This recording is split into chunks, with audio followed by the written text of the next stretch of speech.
ನಾಡಿನ ಜನತೆಗೆ ಗುರುಪೂರ್ಣಿಮೆಯ ಶುಭಾಶಯಗಳನ್ನು ಸಲ್ಲಿಸ್ತಾ ನಿನ್ನೆ ದಿನ Kaveri water regulation committee CWRC ಕೊಟ್ಟಿರ್ತಕ್ಕಂಥ ತೀರ್ಮಾನ ಕಾವೇರಿ ಕೊಳ್ಳದ ರೈತರಿಗೆ ಬರ ಎಳೆದಂತೆ ಆಗಿದೆ. ರಾಜ್ಯದ ಮುಖ್ಯಮಂತ್ರಿಗಳು ಕೆಲವು ದಿನಗಳ ಹಿಂದೆ ಆ ಭಾಗದ ರೈತರಿಗೆ ಒಂದು ಕರೆಯನ್ನು ಕೊಟ್ಟಿದ್ರು. ಕಾವೇರಿ ಕೊಳ್ಳದ ರೈತರು ಯಾವುದೇ ಕಾರಣಕ್ಕೂ ಬಿತ್ತನೆಯನ್ನ ಮಾಡಬಾರ್ದು, ಮಳೆಯ ಅಭಾವ ಇದೆ,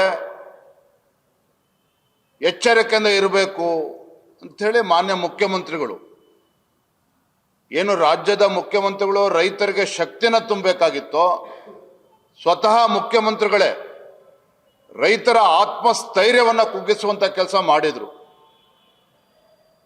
ಅಷ್ಟೇ ಅಲ್ಲ, ಕದ್ದು ಮುಚ್ಚಿ ರಾತ್ರೋರಾತ್ರಿ ತಮಿಳುನಾಡಿನ ಮುಖ್ಯಮಂತ್ರಿಗಳಿಗೆ ಖುಷಿ ಪಡಿಸ್ಬೇಕು ಅಂತ ಹೇಳಿ ನಮ್ಮ ರಾಜ್ಯದ ರೈತರಿಗೆ, ಕಾವೇರಿ ಕೊಳ್ಳದ ರೈತರಿಗೆ ಅನ್ಯಾಯ ಮಾಡಿ ರಾತ್ರೋರಾತ್ರಿ ನೀರು ಬಿಡುವಂತ ಕೆಲಸ ಮಾಡಿದ್ರಲ್ಲ ಮಾನ್ಯ ಮುಖ್ಯಮಂತ್ರಿಗಳೇ. ತಮಗೆ ಗೊತ್ತಿರಲಿಲ್ವಾ ಭೀಕರ ಬರಗಾಲವನ್ನು ಎದುರಿಸ್ತಾ ಇದ್ದೇವೆ, ನಾಳೆ CWRC ಇಂದ ಮುಂದೆ ಇಂಥ ತೀರ್ಮಾನ ಬರ್ಬೋದು ಅಂತಕ್ಕಂಥ ಊಹೆ ತಮಗಿರ್ಲಿಲ್ವಾ? ಯಾಕಿಂತ ಕಪಟ ನಾಟಕವನ್ನು ಆಡ್ತಾ ಇದ್ದೀರಿ? ಇವತ್ತು ಕಾವೇರಿ KRS ಜಲಾಶಯದಲ್ಲಿ 17.39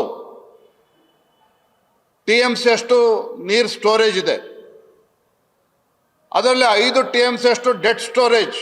ಇನ್ನು ಬಾಕಿ ಉಳಿದಿರ್ತಕ್ಕಂಥದ್ದು 13-14 TMC ಮಾತ್ರ. ಈಗ ನಿನ್ನೆ ಬಂದಿರತಕ್ಕಂಥ ತೀರ್ಪಿನ ಮುಖ್ಯ ಪ್ರಕಾರ ನೀವು ದಿನನಿತ್ಯ ಮತ್ತೆ ತಮಿಳುನಾಡಿಗೆ ನೀರನ್ನು ಹರಿಬಿಡೋದಕ್ಕೆ ಶುರು ಮಾಡಿದ್ರೆ ಕಾವೇರಿ ಕೊಳ್ಳದ ರೈತರ ಪರಿಸ್ಥಿತಿ ಏನಾಗ್ತದೆ? ಯಾಕೆ ಇವತ್ತು ಮುಖ್ಯಮಂತ್ರಿಗಳು ಆ ಭಾಗದ ರೈತರ ಜೀವನ ಜೊತೆ ಚೆಲ್ಲಾಟ ಆಡ್ತಾ ಇದ್ದೀರಾ? ಯಾಕೆಂತ ಕಪಟ ನಾಟಕವನ್ನು ಆಡ್ತಾ ಇದ್ದೀರಾ ನೀವು? ಮಾನ್ಯ ಮುಖ್ಯಮಂತ್ರಿಗಳಿಗೆ ನಾವು ಇವತ್ತು ಆಗ್ರಹ ಪಡಿಸ್ತಾ ಇದ್ದೇನೆ, ರೈತರ ಜೀವನ ಜೊತೆ ಚೆಲ್ಲಾಟ ಆಡೋದನ್ನ ಬಿಟ್ಟು CWRCಗೆ ಮರುಪರಿಶೀಲನಾ ಅರ್ಜಿಯನ್ನ ತತ್ಕ್ಷಣ ಹಾಕಬೇಕು. ಸರಿಯಾದ ರೀತಿಯಲ್ಲಿ ವಾದ ಮಂಡನೆ ಮಾಡಬೇಕು. ತೀವ್ರ ಬರಗಾಲ ಯಾವ ರೀತಿ ರೈತರು ಸಂಕಷ್ಟದಲ್ಲಿದ್ದಾರೆ ಅದನ್ನ ಮನವರಿಕೆ ಮಾಡುವಂತ ಕೆಲಸ ಕರ್ತವ್ಯ ಇವತ್ತು ರಾಜ್ಯ ಸರ್ಕಾರದ್ದು. ಇಷ್ಟು ಬಾರಿ ಡೆಲ್ಲಿಗೆ ಹೋಗ್ಬರ್ತೀರಿ ಕ್ಯಾಬಿನೆಟ್ ಎಕ್ಸ್ಪಾನ್ಷನ್ ಅಂತೇಳಿ, ಯಾಕೆ ವಕೀಲರನ್ನ ಕೂರಿಸಿ ಚರ್ಚೆ ಮಾಡೋದಕ್ಕೆ ಸಾಧ್ಯ ಆಗಲಿಲ್ಲ ನಿಮಗೆ ಮಾನ್ಯ ಮುಖ್ಯಮಂತ್ರಿಗಳಿಗೆ? ಇಂಥ ದ್ರೋಹ ಬಗೆಯುವಂತ ಕೆಲಸ, ರೈತರಿಗೆ ದ್ರೋಹ ಬಗೆಯುವಂತ ಕೆಲಸ ನೀವು ಮಾಡಬಾರ್ದು. ಭಾರತೀಯ ಜನತಾ ಪಾರ್ಟಿ ನಾಡಿದ್ದು 31ನೇ ತಾರೀಕು ಮಂಡ್ಯದಲ್ಲಿ ಈ ಕಾಂಗ್ರೆಸ್ ಸರ್ಕಾರ ರೈತರ ಹಿತರಕ್ಷಣೆಯನ್ನ ಕಾಪಾಡಬೇಕು ಅಂತ ಹೇಳಿ ಮಂಡ್ಯದಲ್ಲಿ 31ನೇ ತಾರೀಕು ಬೃಹತ್ ಹೋರಾಟಕ್ಕೆ ನಾವು ಕರೆಯನ್ನು ಕೊಡ್ತಾ ಇದ್ದೇವೆ.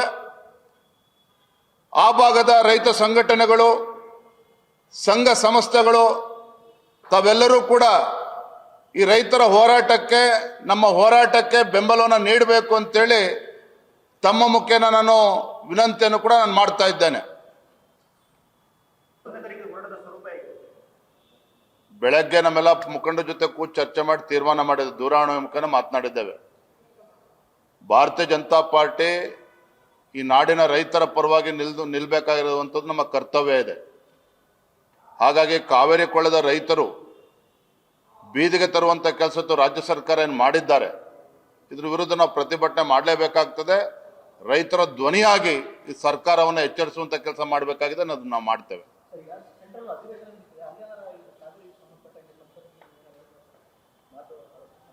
ಕೇಂದ್ರದಲ್ಲಿ ನಮ್ಮ ಸಂಸದರು ಏನು ಮಾಡಬೇಕು ಅದನ್ನು ಮಾಡ್ತಾರೆ. ರಾಜ್ಯದ ಅಧ್ಯಕ್ಷನ ಇವತ್ತು ನಾನು ಹೇಳ್ತಾ ಇದ್ದೇನೆ, ಕಾವೇರಿ ಕೊಳ್ಳದ ರೈತರ ಪರವಾಗಿ ನಾವು ಧ್ವನಿಯಾಗಿ ನಿಲ್ತೇವೆ, ಹೋರಾಟವನ್ನು ಕೂಡ ಮಾಡ್ತೇವೆ, ಅವ್ರಿಗೆ ನ್ಯಾಯ ಕೊಡಿಸುವಂಥ ಕೆಲಸ ನಾವು ಮಾಡ್ತೇವೆ.